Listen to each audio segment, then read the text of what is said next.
The day of my husband's funeral was one of the hardest days of my life. I had lost the man I shared decades of memories with.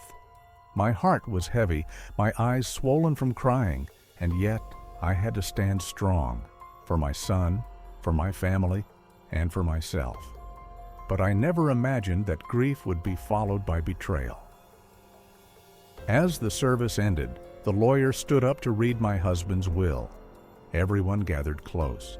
His friends, extended family, and even a woman I had never truly accepted. My husband's mistress. She sat there in a black dress, pretending to weep, clutching a handkerchief. I could see the smugness behind her fake tears. She thought she had won. The lawyer cleared his throat and began. According to this will, everything, the house, the businesses, the accounts, will go to... He paused, looked at the paper again, and continued. The mistress. The room gasped. I felt the blood drain from my face. My husband, the man I trusted, had left everything to the woman who had destroyed our marriage. Before I could even react, my son stood up, and then something happened that cut deeper than the will itself. He walked straight to her and hugged her. He whispered, "I'll take care of you, Mom." Mom? He called her Mom. My heart shattered into 1,000 pieces. My own flesh and blood, the child I had raised with love and sacrifice, chose her in front of everyone. But instead of breaking down, I smiled. A small, calm smile. Because what no one in that room knew was that the story wasn't over. I let the lawyer finish his announcement. The mistress smirked, patting my son's shoulder as though she had truly replaced me. The guests whispered, some with pity, others with judgment. I waited, patiently. And when the lawyer closed his folder, I stood up. My dear friends and family, I began, my voice steady. I understand today's reading has shocked many of you. But before you leave, there is something you should all see. The mistress narrowed her eyes. What are you talking about?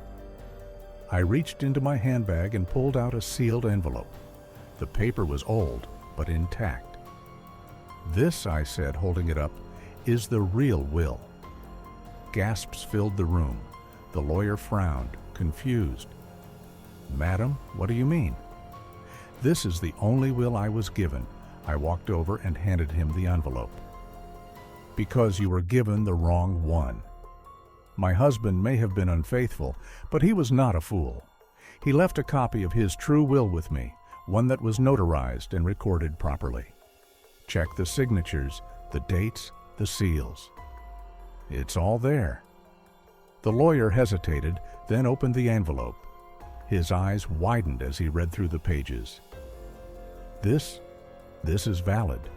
It overrides the previous document. The mistress jumped to her feet. That's impossible. He promised me everything. He said I would be taken care of. I turned to her, my smile never leaving my face. He may have promised you lies, just as he lied to me when he was with you. But in the end, he did what was right, for his son, for his family, and for his legacy. The lawyer cleared his throat and continued, reading from the new will.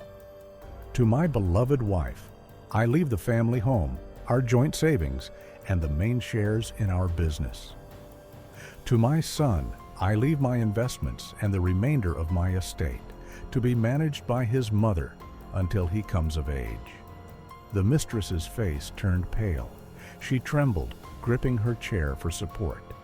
My son pulled away from her, confusion flooding his eyes. Mom, I didn't know. I looked at him, my smile softening. I know, my dear. You were hurt, confused, and misled. But now you see the truth? The mistress screamed, "This isn't fair! I deserve something! I gave him love when you couldn't." The room erupted in whispers and gasps. Some shook their heads in disgust at her audacity. I stepped closer to her and said quietly but firmly, "You gave him temptation, not love. And today you leave with nothing." Tears welled in her eyes. She grabbed her purse and stormed out of the hall, slamming the door behind her. Silence followed. I turned back to my son, who now stood awkwardly, ashamed of how quickly he had abandoned me. He whispered, "I'm sorry, Mom. I thought she..."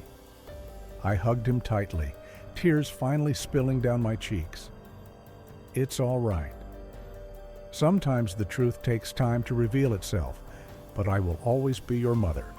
Nothing can change that." The lawyer confirmed everything, stamping the documents and assuring the guests that the estate was secure. The atmosphere shifted. Where there had been pity, there was now respect. Where there had been doubt, there was admiration. Later, when everyone had left, I sat alone for a moment in the empty hall.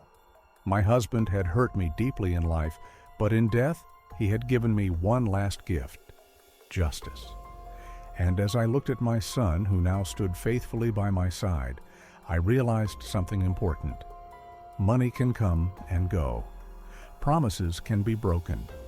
But truth always finds a way to shine through.